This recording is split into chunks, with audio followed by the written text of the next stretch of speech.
বাবা মা রাগের মাথায় যেটা বলে এটা কবুল করে নেয় কে? কাবা ঘরের একজন কালো ইমাম আছে, নাম ইমাম আল কালবানি। দেখছেন এই ইমামরা আপনারা? উনি লন্ডনে একটা ইন্টারভিউতে বলেছেন, আমার মায়ের বদদোয়া আমাকে কাবা ঘরের ইমাম বানিয়েছে।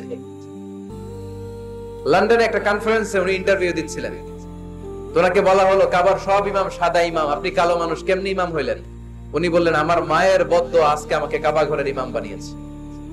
উনি বললেন, আমি ছোট্টবেলা অনেক বদের হাট দিয়েছিলাম, আমার মতো দুষ্ট আমার এলাকায় কোনো ছেলে ছিল না।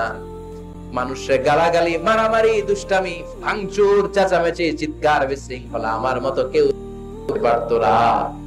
কিন্তু আমার মা ছিল অনেক বড় আল্লাহওয়ালা।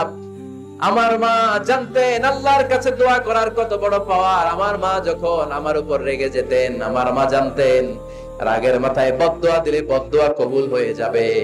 এজন্য যখনই আমি বেশি দুষ্টামি শুরু করে দিতাম, আমার মা রেগে আমারে বদদোয়া দিয়ে বলতেন, আল্লাহ তোরে হেদায়েত দে, আল্লাহ তোরে কাবা ঘরের ইমাম বানায় দে।